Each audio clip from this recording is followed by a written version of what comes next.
सबसे पहले मैं बहुत बहुत साधुवाद और धन्यवाद देता हूं जैस्मिन जी को कि उन्होंने इतना अच्छा प्रोग्राम किया। आपका प्रोग्राम बहुत सफल है और उसके लिए एक बार तालियां जरूर आप बजा सकते हैं।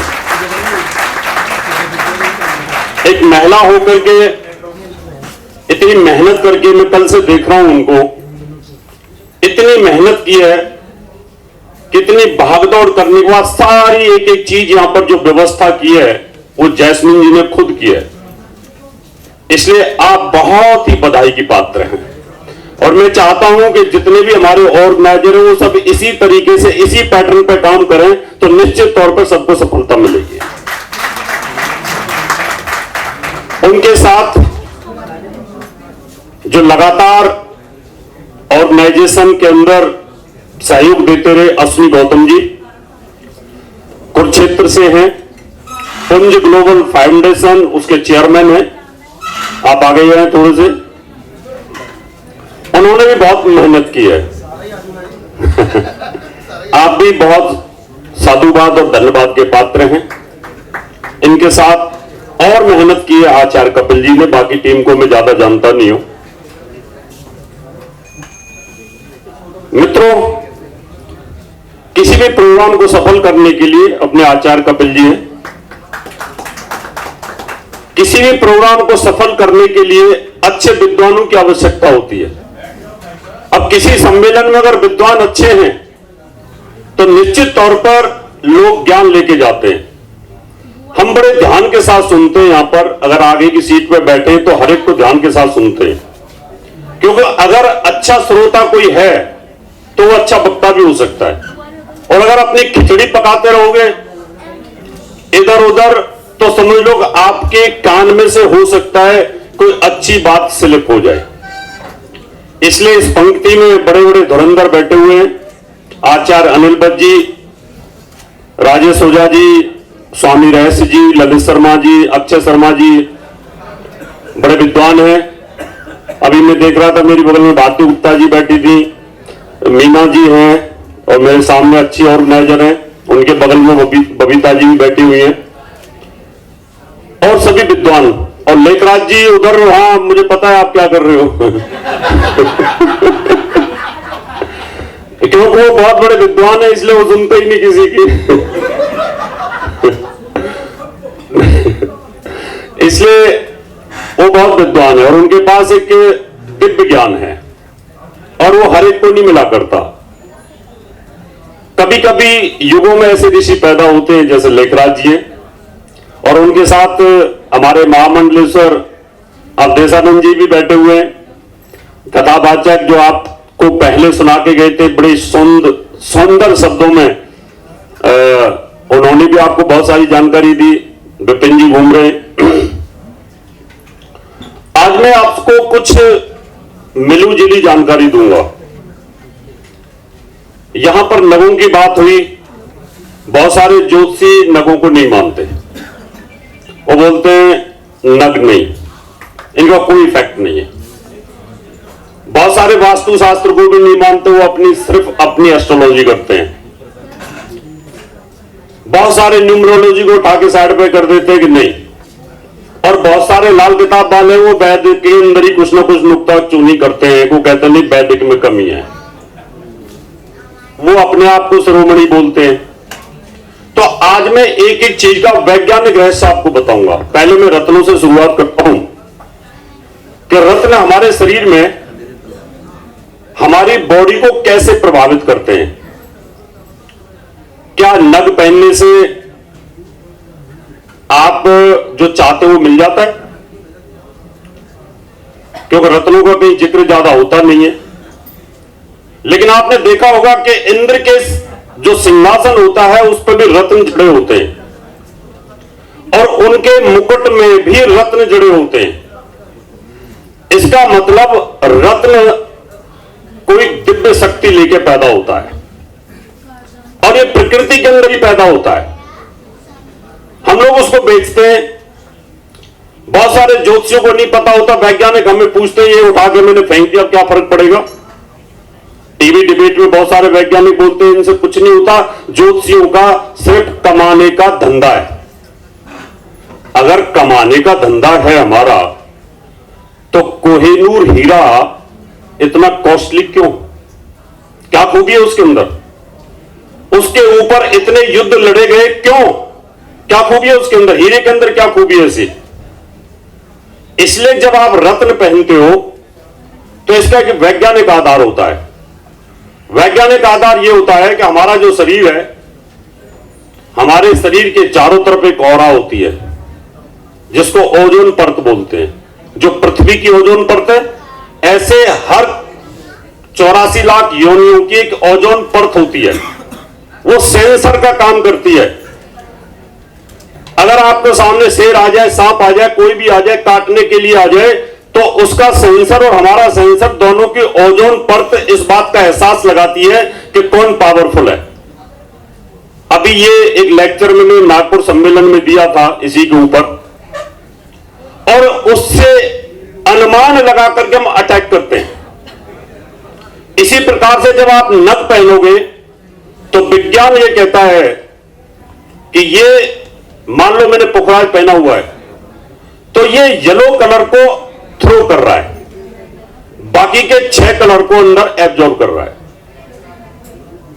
अब जब येलो कलर को थ्रो करेगा तो आपका जो 7 कलर का ऑरा है उसके अंदर येलो कलर बढ़ जाएगा, और जब येलो कलर बढ़ेगा तो आपके चारों तरफ येलो कलर बढ़ेगा, और येलो कलर बढ़ेगा तो येलो कलर बृहस्पति से लिंक है, और बृहस्पति के अंदर जो खूबियां हैं वो सारी की सारी खूबियां आपको मिलेंगी।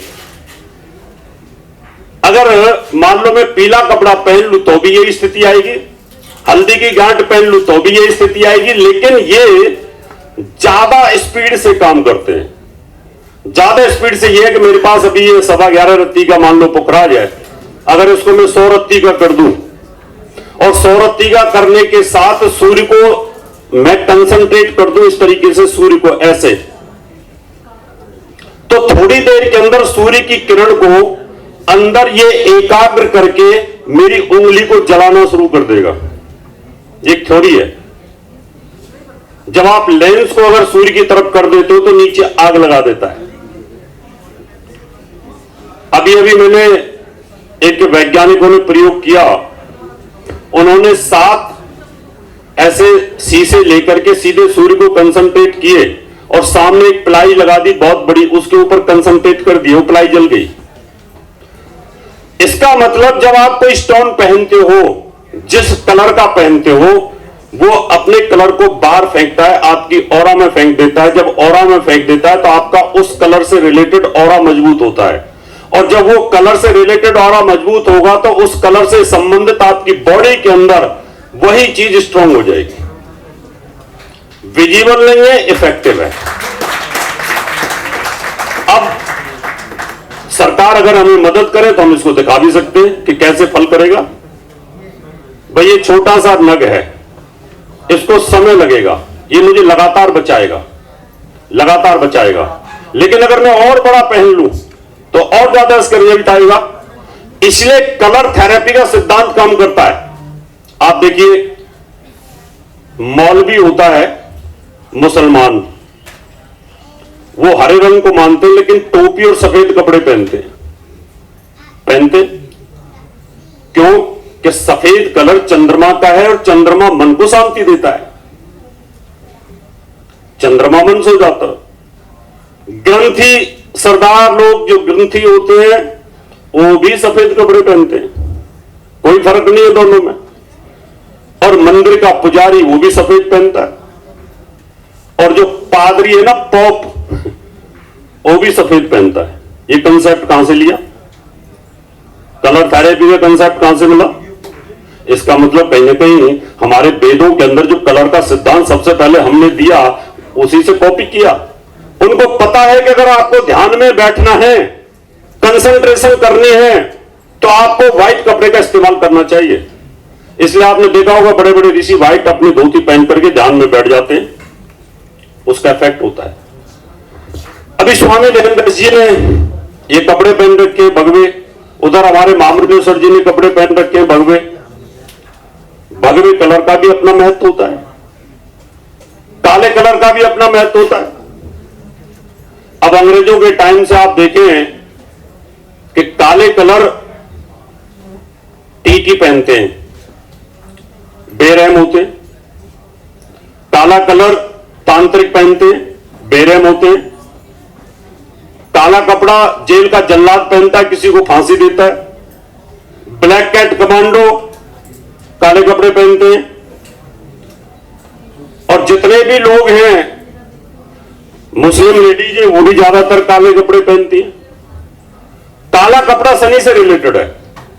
अब जितना आप काला पहनोगे, शनि का प्रभाव आपके अंदर आ जाएगा और आप ज्यादा से ज्यादा बेरहमी का काम कर सकते हो। इसलिए तांत्रिकों को जब ज्यादा काम ऐसा करना होता है तो काला वो डाल के पहनते हैं। वकील अगर सफेद कपड़ों में ही अगर वकालत करने लगे तो वकालत नहीं कर पाएगा, वो उसको बेचैनी हो जाएगी बेचारे को। उसको मतलब नहीं है कि आपका तलाक होने वाला है कि नहीं होने वाला है, पहले फीस जमा करो तो कोर्ट में खड़ा होऊंगा जाकर के। कलर थेरेपी है ये, इसका सिद्धांत है। इसलिए नगों के अंदर कलर थेरेपी काम करती है। कोई भी चीज अगर आप नग पहनते हो, यह है इसका साइंटिफिक आधार। दूसरा आधार होता है इसका आध्यात्मिक और मनोबल को चेंज करने वाला। वो कैसे? अब यहां पर बहुत सारी विदुषी आई हुई है। ऐसे ही मान लो किसी पार्टी पॉलिटिक्स में कोई फंक्शन हो अच्छा, और अपने यहां पर एक हार पहन के जाएं लोहे का, कड़ा भी लोहे का, चैन भी लोहे की, और एक पहन के जाए सोने की। और जो लोहे वाली पहन रखी है वो बहुत खूबसूरत है, और जिसने सोने का पहन रखा है वो इतनी खूबसूरत नहीं है। तो लोग किसके पास ज्यादा होंगे?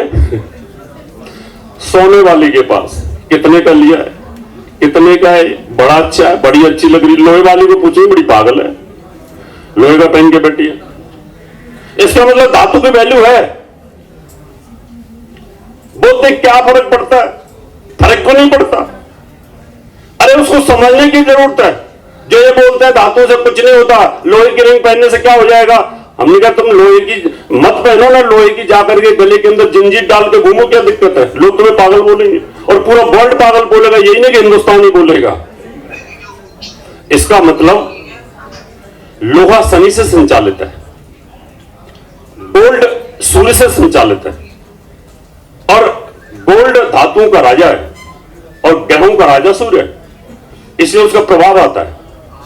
इसलिए धातु का भी इफेक्ट आता है और नगों का भी इफेक्ट आता है और कलर का भी इफेक्ट आता है। जब आप अच्छा कलर पहनते हो तो अच्छे लगते हो, आपके पॉजिटिव वाइब्रेशंस आनी शुरू हो जाती हैं। जब आप पढ़ो तो आप व्हाइट कपड़े पहन करके पढ़ो, हरे कपड़े पहन करके पढ़ो। हरा कपड़ा बुद्धि मेमोरी का काम करता है। सैटेलाइट कलर है ये। सैटेलाइट कलर का मतलब होता है कि आपको जो मेमोरी जाती है वो अंतरिक्ष में सेव होती है, माइंड में सेव होती है और चित्त में सेव होती है। 3 जगह मेमोरी सेव होती है आपकी। जब आप कोई चीज पढ़ते हैं तो एक ऊपर जाती है, भगवान की जो वेबसाइट है, भगवान का सर्वर है, हार्ड डिस्क है, वहां भी सेव होती है और वहां से उसको लाता है बुद्ध। अगर आप हरा कपड़ा पहनते हो तो आपको जल्दी मेमोरी आएगी, व्हाइट कपड़ा पहनते हो तो कंसंट्रेशन अच्छी आ जाएगी। तो इनका बेनिफिट होता है। पहले जमाने में सरकारी स्कूलों में यही ड्रेस होती थी, सफेद और हरी। बाद में कॉन्वेंट आ गए, अंग्रेज आ गए, उन्होंने इस ड्रेस को चेंज कर दिया।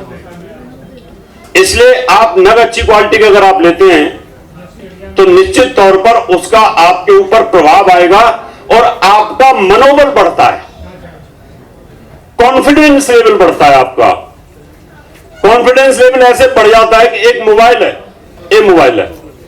एक नॉर्मल कोई 2-4-5 हजार का मोबाइल लेके चले, मान लो मेरे पास 5 हजार का मोबाइल हो और मेरे जूनियर के पास में एप्पल का हो तो मेरा कॉन्फिडेंस लेवल तो वहीं गिर गया। बोलेंगे रावत जी ने 5 हजार का ले रखा है, इसके जो साथी है इसके पास 1.5 लाख का है। तो मेरे से कोई नहीं पूछेगा कितने का लिया, उससे पूछेंगे कितने का लिया भैया।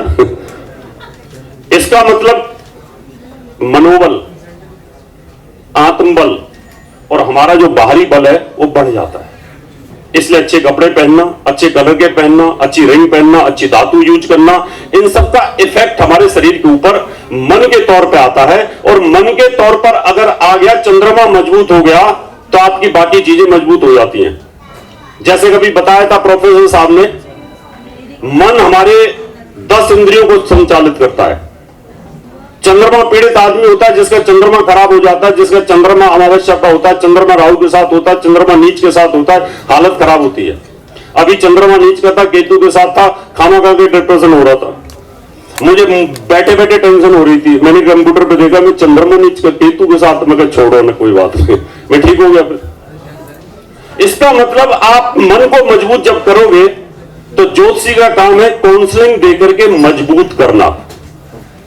पैसा लो, लेकिन जैसे अभी बता रहे थे जेम्स वाले, या सामने बात आई कि भाई बहुत ज्यादा पैसा ले लेते हैं।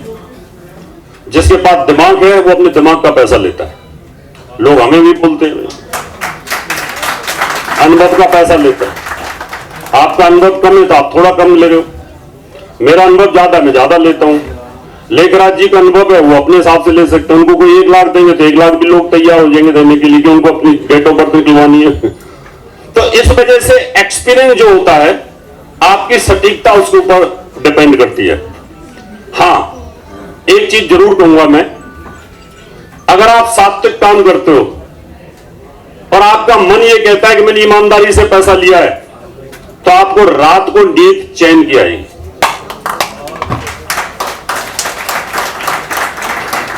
आपका कॉन्फिडेंस लेवल बढ़ेगा, कॉन्फिडेंस लेवल बढ़ेगा, और साथ में आपको यह फील होगा कि मुझे अच्छा काम करना है, और आपकी मेमोरी बढ़ेगी, और आपकी कंसंट्रेशन बढ़ेगी। और गलती से कहीं आपने किसी फिल्म स्टार को साथ लगा करके और किताब बना करके बेचनी शुरू कर दी, तो समझ लो रात भर नींद नहीं आएगी और शुगर हो जाएगी 400-500 आपकी, इतना तो फर्क पड़ जाएगा, टेंशन हो जाएगी। क्योंकि गलत पैसा किसी को नहीं छोड़ता, वो किसी को भी नहीं छोड़ेगा। ये ध्यान कर लो। पैसा हम भी लेते हैं, कमाते भी हैं, चैन से रहते हैं, लेकिन हमारी कोशिश ये रहती है किसी के साथ गलत ना हो जाए। और गलत किसी के साथ मान लो हमारी प्रोडक्शन हो भी तो बोलते थे दोबारा पूछ लो, हो सकता है उस समय हमारा ही चंद्रमा खराब हो गई। तो इसलिए ज्योतिष के जो आदर्श है उनको आप फॉलो करिए। रत्न आप दे सकते हैं, पूजा पाठ आप कर सकते हैं। ऐसी पूजा पाठ भी मत करो कि आपने पूछा भी 100 ब्राह्मणों को जाकर के मैं हरिद्वार में पूजा करवाऊंगा, ब्राह्मण एक भी नहीं किया और पैसे भी आपने ले लिए। फिर आपको बेचैनी होगी पूरी रात, वो ब्राह्मण कहां है 100, वो पूजा कहां है, तो फिर खुद आपको तकलीफ होनी शुरू हो जाएगी। इसलिए रत्न विज्ञान है और ये काम करता है हमारी ऑरा के साथ जुड़ करके। वास्तु की भी बात होगी। वास्तु में भी लोग हमें बहुत बोलते हैं, यही मकान है साहब, यही होटल है, बड़ा चलता था कभी, आज इस होटल में क्या हो गया, इसी मकान में अमिताभ बच्चन सुपर स्टार बना था, अब क्या हो गया इस जलसे में। इन दोनों चीजों के कॉम्बिनेशन को समझने की आवश्यकता है। अगर आपका मकान वास्तु दोष में है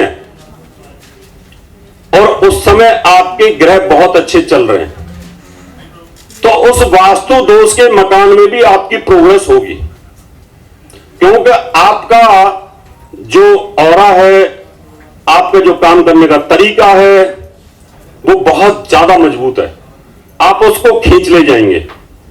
और जैसे ही आपका वास्तु दोष का मकान है और आपका ऑरा का लेवल और ग्रह गति डाउन पे आएगी, शनि की 7.5 राहु वगैरह आएगा, उसी टाइम पर वही मकान आपको नुकसान करना ज्यादा शुरू कर देगा। इसलिए ग्रह का और घर का दोनों का चोली दामन का साथ होता है। यह सच है कि अमिताभ बच्चन उसी बंगले के अंदर ऊपर उठे और उसी में डूब गए। जब वो डूबे तो उनके ऊपर, पूरी फैमिली के ऊपर शनि की 7.5 का प्रभाव था। हरवंश राय बच्चन साहब उन पर, मैडम तेजी बच्चन उनके ऊपर, अभिषेक बच्चन, अमिताभ बच्चन, अजिताभ बच्चन, इन सबके ऊपर, और साथ में जया, इन सबके ऊपर शनि का प्रभाव चल रहा था। जब 6 की 6 लोगों पर 7 लोगों पर शनि की 7.5 का प्रभाव आया तो मदर फादर चले गए, करोड़ों के लॉस में आ गए वो। और जब ग्रह ठीक होने शुरू हुए तो उन्होंने अपना घर भी वास्तु परफेक्ट कर लिया। और जब आदमी दुखी होता है तो बहुत सारे लोगों को बुलाता है। अब उन्होंने परफेक्ट वास्तु के हिसाब से अपने मकान को बना करके रह रहे हैं, चैन के साथ रह रहे हैं। लेकिन वैदिक वास्तु और महावास्तु बड़ा फर्क है। महावास्तु वाला 10 लाख रुपए ले रहा है सिखाने का, बड़ी अजीब बात है। ठीक है, सिखाओ, लेकिन आपने वैदिक को ही लेके चलना है, 5 तत्व को लेकर के चलना है। अभी सीढ़ी की बात आई, 5 तत्वों की बात आई, ये ध्यान रखिएगा। सिर्फ एक आपको टिप्स देके जा रहा हूं। वास्तु देवता इस तरीके से होते हैं और इधर सिर होता है नॉर्थ ईस्ट में। नॉर्थ ईस्ट में उनका सिर है और उनके पैर है साउथ वेस्ट में। एक उनका लेफ्ट राइट, एक लेफ्ट की तरफ उनका हाथ होता था, एक राइट की तरफ होता है। नॉर्थ ईस्ट में सीढ़ियां इसलिए मना की जाती हैं कि वास्तु देवता के सिर के ऊपर से उतरना और चढ़ना, हर वक्त उनके सिर के ऊपर से चढ़ना और सिर के ऊपर से उतरना, यह आध्यात्मिक तौर पर उचित नहीं, इसलिए हमारे वेदों में इसको मना किया गया।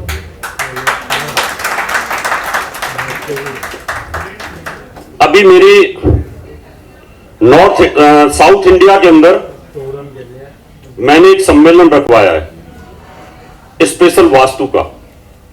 मैंने उनको कहा है कि आप जितने भी साउथ इंडिया के वास्तु के एक्सपर्ट हैं उनको आप बुलाइए इसमें, और नॉर्थ इंडिया से मैं बुलाऊंगा, और दोनों आमने सामने बैठेंगे जैसे दोनों कब्बाली करते हैं। मैं कहा वो ये मुझे बताएंगे कि भाई आप यहां पर नॉर्थ वेस्ट में टॉयलेट क्यों रखते हो, और मैं बोलूंगा नॉर्थ वेस्ट में टॉयलेट क्यों नहीं होनी चाहिए।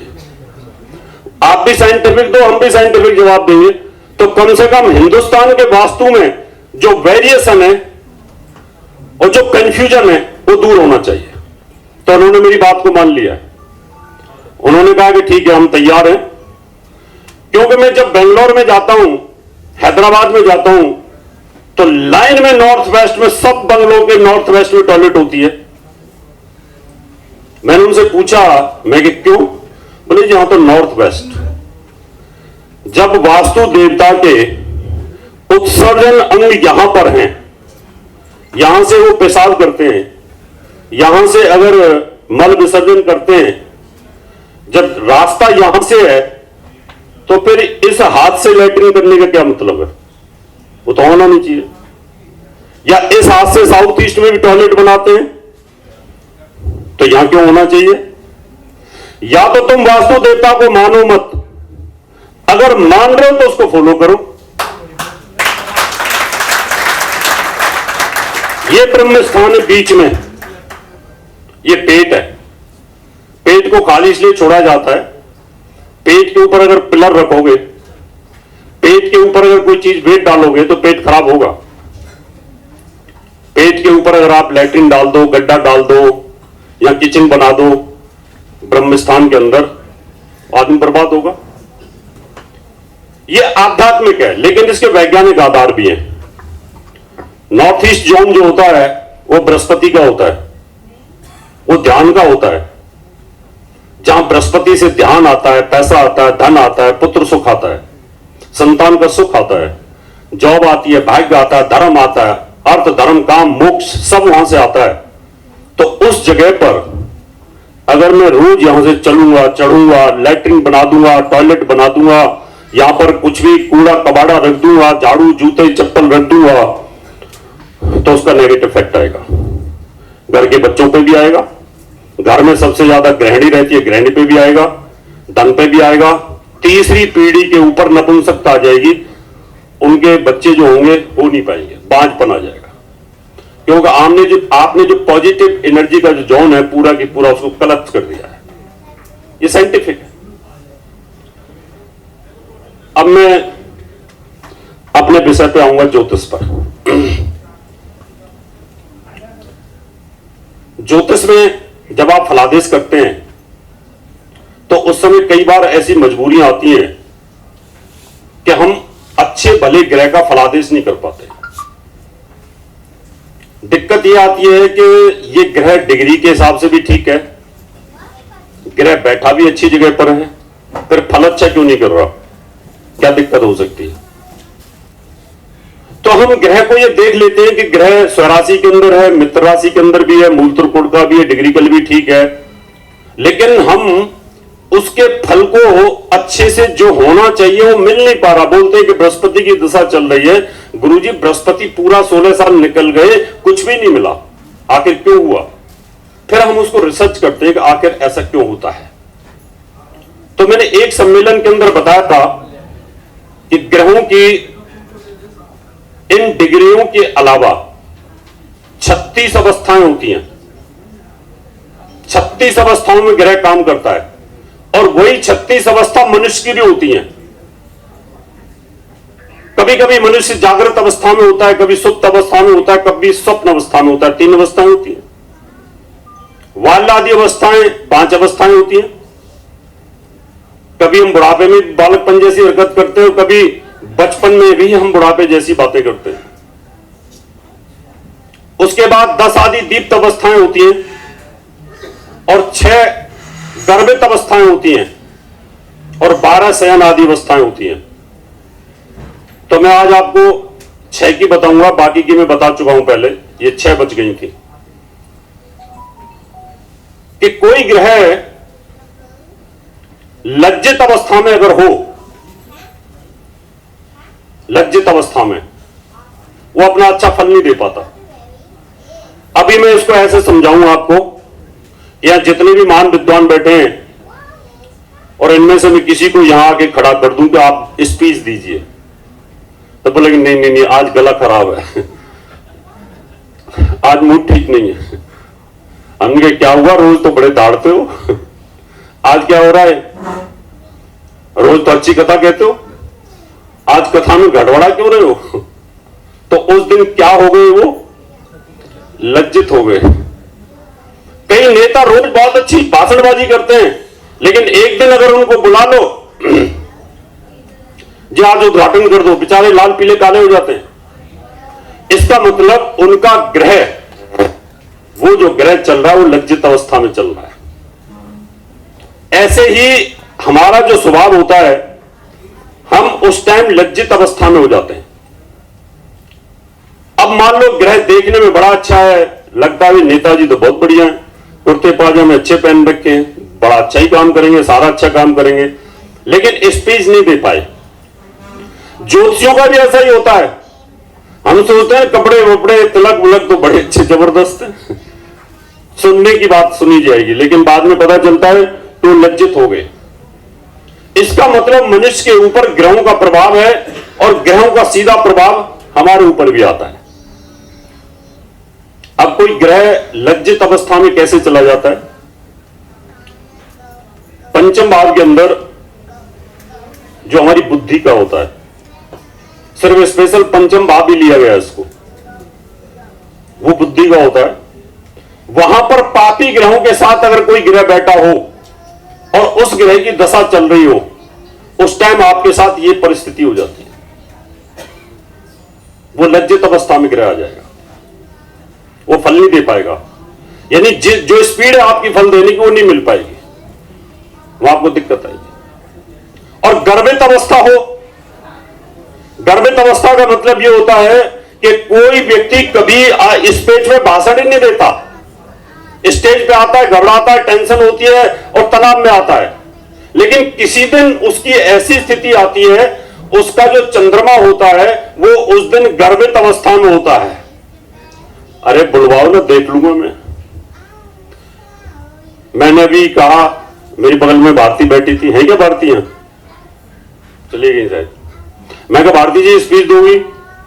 बोले नहीं आज नहीं। तो कई बार क्या होता है कि आदमी जो होता है उस कंडीशन में आ जाता है और किसी दिन क्या होता है कि नहीं नहीं मैं बोलूंगी और बहुत अच्छा बोला,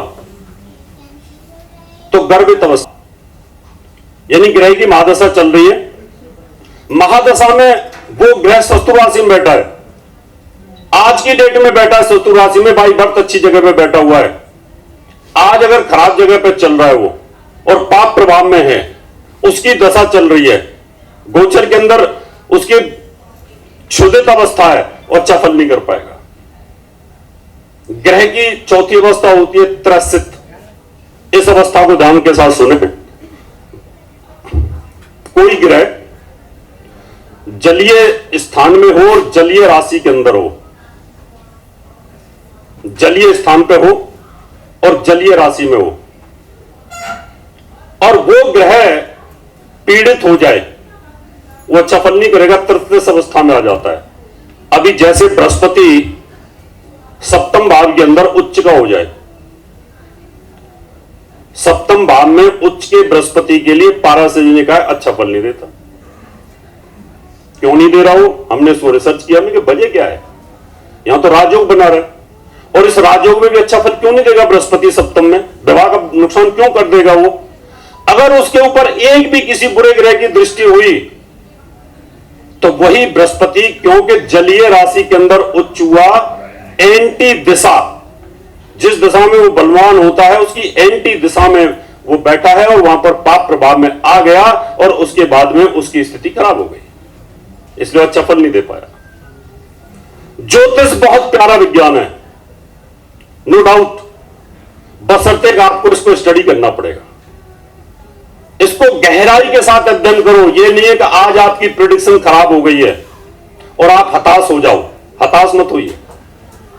आप सोचिए कि मैंने बोला कि सप्तम का बृहस्पति है, तुम्हें पत्नी अच्छी मिलेगी, वैवाहिक जीवन अच्छा रहेगा, लेकिन बृहस्पति की दशा के अंदर ही डिवोर्स हो गया। आप सोचो कि मैंने क्यों नहीं बोला, ये कहां कमी रह गई? तो ग्रह की जो त्रसित अवस्था है, जहां ग्रह त्रसित हुआ, हटो हटो यहां से, त्रसित दूर करो इसको, दूर करो इसको, यह आदमी ठीक नहीं है, तो वहां पर बृहस्पति ठीक अवस्था में नहीं रहा। ग्रह की मुदित अवस्था भी होती है, मित्र के घर में बैठा हुआ है, शुभ ग्रहों के प्रभाव में है, और गोचर में भी वो मुदित अवस्था में है, तो बहुत अच्छा फल करेगा। लेकिन साथ में जब भी आप किसी का फलादेश करो, महादशा का, अंतरदशा का और गोचर का, तो अपने दिमाग में रिसर्च कर लेना कि ग्रह को यह देख लेना तात्कालिक मित्रता तो नहीं है उसकी आज की डेट में, कहीं तात्कालिक दुश्मनी तो नहीं बना के बैठा हुआ ग्रह, यह भी ध्यान कर लेना। मैं यहां पर बैठा हुआ हूं, मेरा मित्र है, मेरी बगल में है, और आकर के मेरी बगल में मेरे साथ ही दुश्मनी कर रहा है। मैं यहां स्पीच दे रहा हूं, मेरे पीछे से कह रहा है वोट मत देना इसको। मैं चुनाव लड़ रहा था, मेरे साथ चल रहे थे गाड़ी में, मैं जैसे ही स्पीच देता पीछे से बोलता रहता था नहीं नहीं वोट नहीं देनी इसको, ऐसे हाथ हिलाता रहता था। तो किसी ने बताया कि आपके तो पीछे ये मना करता है। मैं कि ये बेचारा क्या करूं, ये तात्कालिक दुश्मन हो गया है। तो ग्रह जब भी मूव करता है गोचर में, हमारे जैसा स्वभाव होता है उसका। हमारे जैसा स्वभाव इसलिए हो जाता है कि जब हम साथ साथ चलते हैं किसी के, तो उनके साथ मित्रता कर लेते हैं। ट्रेन में कितने लोगों की मित्रता हो जाती है, और ट्रेन में कईयों के साथ दुश्मनी भी हो जाती है। हवाई जहाज में दुश्मनी हो जाती है खामखा। वो बेचारा गर्दन में सो करके मेरे ऊपर गिर गया, मिलके इधर हट, है ना, उसमें क्या हुआ, मैं हट इधर, और वो हुआ क्या, तू तुम्हें हुई और बात बढ़ गई, और एक दूसरे को नीचे उतरते ही देखेंगे, चलो नीचे उतरते ही देखेंगे एक दूसरे को, खामखा तात्कालिक दुश्मनी हो गई, और तात्कालिक मित्रता भी इतनी गहरी हो जाती है, नंबर ट्रांसफर हो जाते हैं, एक दूसरे को मिलते हैं और एक दूसरे के साथ जाकर के होटल में, रेस्टोरेंट में खाना खाते हैं। तो जब भी आप प्रेडिक्शन करो तो ये देख लेना कि बृहस्पति की दशा चल रही है, अंतरदशा उसके मित्र चंद्रमा की चल रही है, चंद्रमा में गुरु में अच्छा काम होने वाला है, आपने प्रेडिक्ट किया, और चंद्रमा में गुरु में सस्पेंड हो गया। क्यों हुआ? तो आपको यह देखना पड़ेगा कि तात्कालिक उस समय चंद्रमा गुरु का दुश्मन तो नहीं था, और उसको देखने के लिए मित्र दुश्मन के लिए मान लो 2 3 4 जहां मैं खड़ा हुआ हूं, 2 3 4 10 11 12, 2 3 4 10 11 12, अगर इन स्थानों पर कोई ग्रह है तो आपका तात्कालिक मित्र बनेगा, चाहे वो शनि क्यों ना हो। शनि और सूर्य की महादशा अंतरदशा चल रही है। मैंने कहा इस समय तो सस्पेंड हो जाओगे, लेकिन उस समय उसकी प्रमोशन हो गई। ऐसा भी ज्योतिष में देखने को मिलता है, लेकिन यहां ज्योतिषी फ्रस्ट्रेट होता है, इसलिए आपको फ्रस्ट्रेट होने की बिल्कुल भी जरूरत नहीं है। आप बिल्कुल परेशान मत होइए, ये समझ लिए कि ज्योतिष के नियम सटीक है, हमें उनको कहीं ना कहीं देखने में गलती हो गई है। क्योंकि हो सकता है जिस समय सूर्य में शनि की अंतर्दशा चल रही थी, दोनों एक दूसरे के दुश्मन थे, आपने ये सोच के प्रेडिक्शन कर दी, लेकिन उस समय शनि ने सूर्य के साथ तात्कालिक मित्रता बना ली होगी। ये ध्यान कर लीजिएगा। इन चीजों को आप जरूर देखिए। मुझे उम्मीद है निश्चित तौर पर आपकी प्रेडिक्शन में बड़ी सटीकता आएगी। अभी प्रोफेसर साहब कह रहे थे, उससे पहले पंत जी कह रहे थे, पता ही है पंत जी कह रहे थे कि रावत जी की प्रेडिक्शन और भी कई प्रेडिक्शन, उनका आधार अभी महामंडलेश्वर अपना अवधेशानंद जी भी बता रहे थे, जो मदन मोहन मिठाई वाले जो राधे मां को प्रमोट करते हैं, वो भी आए थे मेरे पास में। राधे मां ने रिकमेंड किया था, क्योंकि मैं भी उनके साथ काफी जुड़ा रहा, विवादित हो गया था तो वो भी कहीं ना कहीं ग्रहों का ही खेल था। तात्कालिक मित्रता हो गई और बाद में फिर पहले तात्कालिक दुश्मन थे, बाद में मित्रता हो गई तो कई बार क्या होता है कि उस समय आप प्रेडिक्शन को आप देखो ध्यान के साथ, कि मैं जो प्रेडिक्शन करने वाला हूं, दोनों शत्रु ग्रहों की प्रेडिक्शन करने वाला हूं, कहीं ये तात्कालिक मित्र तो नहीं चल रहे गोचर के अंदर, और अगर तात्कालिक मित्र चल रहे होंगे तो वो फलादेश आपका नेगेटिव की बजाय पॉजिटिव हो जाएगा। एक होती है लास्ट छठी अवस्था, क्षोधित अवस्था। सूर्य के साथ कोई भी ग्रह बैठा हो, जैसे सूर्य और बुध एक साथ होते हैं ज्यादातर, सूर्य बुध शुक्र एक साथ हो जाते हैं ज्यादातर, और पाप प्रभाव अगर आ रहा हो तो वो फल अच्छा नहीं करेगा, वो बुद्धादित्य राजयोग भी अच्छा फल नहीं करेगा। इसलिए आप लोगों का बहुत बहुत धन्यवाद। तो समय हो रहा है, अगर किसी को कोई एक आध क्वेश्चन पूछना है तो पूछ सकते हैं, क्योंकि टाइम है। अभी आचार्य भट्ट जी को भी बोलना है, और भी विद्वान बैठे हुए, अभी बोलता रहूंगा तो फिर बहुत टाइम हो जाएगा। एक प्रश्न है मेरा। जी बताइए। अभी यूक्रेन और रूस का युद्ध चल रहा है, जोशियों के पास, सबके पास कमेंट्स आ रहे हैं कि युद्ध, जोशी बताएं कि क्या युद्ध लंबा चलेगा या समापन की ओर होगा। ठीक है, ज्योतिषियों का क्या होता है, साइकोलॉजिकल चलते रहते हैं, उसमें 5-7 मिसाइलें ज्यादा मार दी, बोला भी लंबा चलेगा। भविष्यवाणी का पक्का दावा, मेरी भविष्यवाणी इतनी सटीक, इतनी सटीक, उतनी सटीक, ऐसा बोलते हैं। और अगर वो गलती से सटीक हो गई तो उसको चिपका देंगे दोबारा फेसबुक पर। देखा, मैंने बोला था ना। मैं जब पहले सम्मेलन हुआ करते थे तो जो यहां से भविष्यवाणी करते थे, मैं उनसे पूछ लेता था, मैं कि बता दो सब भविष्यवाणी करते कैसे हो आप और सारे दुश्मन हो गए राजेश जी। मैंने सबसे पूछ लिया, मैं कि भाई कौन सी सत्ता में सरकार आएगी बता दो।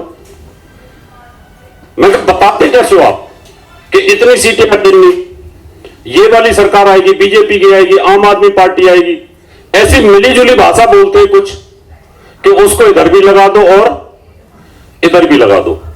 लेकिन ये मैदनी ज्योतिष होती है। अब मेरे YouTube पे तो भविष्यवाणी 6 महीने पहले पड़ी होती, मैं हमेशा 6 महीने पहले कर देता हूं, ऐसा होगा भाई, ये विमान गिरेगा, फलाना गिरेगा, किसी की मृत्यु होगी, कुछ भी होगा, युद्ध होगा, फलाना होगा, ऐसा लोग बोलते हैं। इसके लिए क्या होता है, जो जैमिनी ज्योतिष होती है उसको जोन में आपको बांटना पड़ेगा।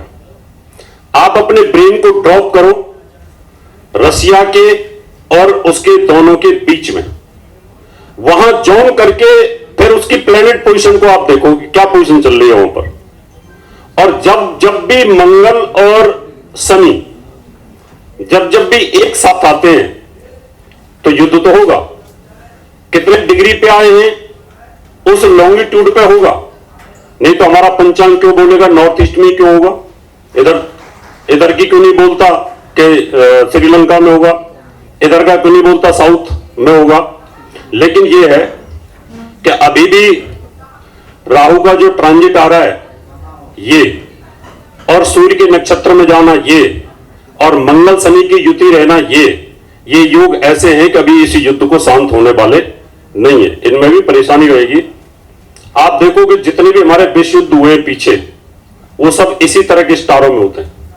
विश्व युद्ध हुए या खाड़ी के युद्ध हुए या हमारा 71 का युद्ध हुआ, 47 का, 65 का, 62 का, जितने भी युद्ध हुए हैं, इनमें मंगल का और शनि का रोल दोनों का बहुत बड़ा होता है और बुरे नक्षत्रों पर राहु का मूवमेंट होता है, उस समय इस तरह की स्थिति होती है।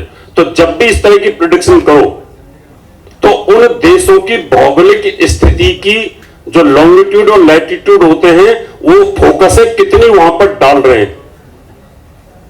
अभी हम कहते हैं कि बच्चा कोई ऑस्ट्रेलिया में पैदा हुआ, वो नीच के ग्रह में पैदा हुआ, उसको बोला हमने कहा आप कनाडा भेज दो, उसको हमने साउथ पोल से नॉर्थ पोल में कन्वर्ट कर दिया, तो जो उसका शरीर बना था वो नीच के ग्रहों के लॉन्गिट्यूड पे बना हुआ था, हमने उसको उल्टा करके अमेरिका की तरफ भेज दिया।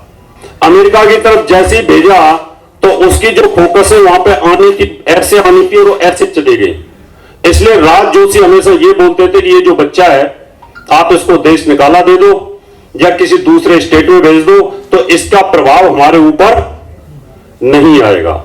जो बच्चा परिवार पे भारी होता है, दुर्योधन जब पैदा हुआ था तो उस समय विदुर महाराज ने कहा था कि ये कुल के लिए घातक है, या तो इसको मार दो और या इसको कहीं भेज दो, क्योंकि उसके ग्रहों की गति ऐसी होती है।